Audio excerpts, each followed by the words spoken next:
Press freedom ka nga, pero sinasarado mo yung network. Maraming nag-react sa naging pahayag ni Pangulong Bongbong Marcos nitong nakaraang World Press Freedom Day. Pero ang mga reaksyon hindi positibo dahil halatang hindi komporme ang publiko sa mga binitawang salita ni Marcos Jr. nang sabihin nitong pinahahalagahan ng kanyang administrasyon ang press freedom sa bansa. Ang dalawang social media post ni PBBM at ng Presidential Communications Office o PCO kaugnay ng press freedom kinwestiyon at binatikos ng mga netizen. Bakit daw nagagawa itong sabihin ng administrasyong Marcos pagkatapos ng ginawa nito sa SMNI? Kaya Sa nga, katunayan, hinahamon kapal nila ng si mukha PBBM ni na ibalik Marcos ang SMNI Jr. sa talaga. ngalan ng World Press Freedom.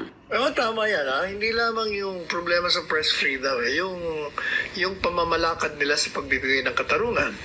Kaya we have a situation where accused of crimes are being held by public perception of being guilty. Why? Because they're tried by publicity.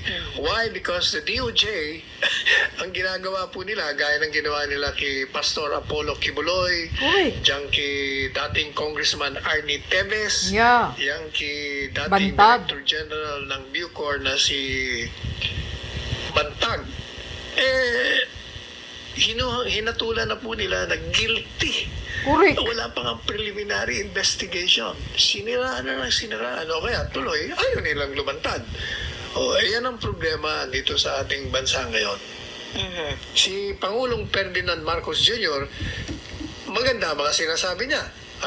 Press freedom. Maganda rin yung sinasabi niyang katarungan.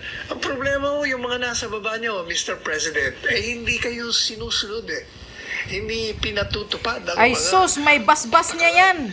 na Siyempre inilalakad naman. niyo sa inyong administrasyon. Kasabay niyan, bumagsak din ang Pilipinas ng 2 pwesto sa 2024 World Press Freedom Index ng Reporters Without Borders. Bumagsak na Nasa naman. 134th place ang Pilipinas sa 180 countries at ang mga media condition ay patuloy na bumababa sa mga pamantayan ng isang malayang pamamahayag kahit na walang gobyerno na hayagang laban sa media. Mapapansin na batay sa insidenteng binabantayan ng Center for Media Freedom and Responsibility o CMFR at ang National Union of Journalists of the Philippines o PUJP, mas maraming pag-atake at pagbabanta laban sa mga mamamahayag ang naganap sa unang 22 buwan ng pamumuno ni Marcos Jr. kumpara sa parehong panahon sa ilalim ng termino ni Duterte.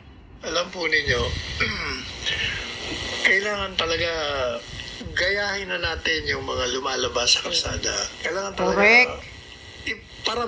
iparamdam na sa administrasyon na hindi maganda ang ginagawa ng pangkalahatan Kasi kung papakinggan mo si Presidente Marcos Jr., walang problema, maganda mga sinasabi niya. Ay sus, plataporma niya lang yan.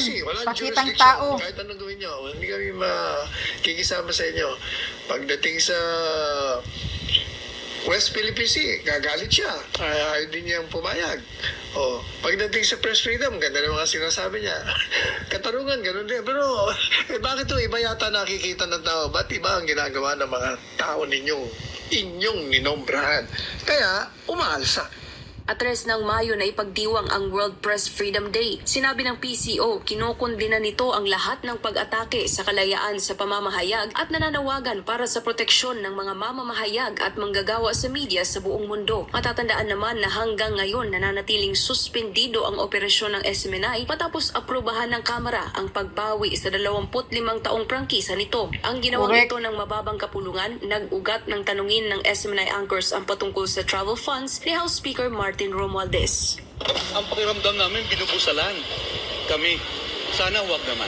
Ang nangyayari po ngayon sa SMNI, yan po'y nakakabahala. Bawal ba magtanong ngayon sa demokrasya? Martial law na ba ngayon sa Pilipinas? Yung pang-aabuso ng mga nasa kapangyarihan. Bakit kayo natatakot sa SMNI? Para sa Diyos at sa Pilipinas,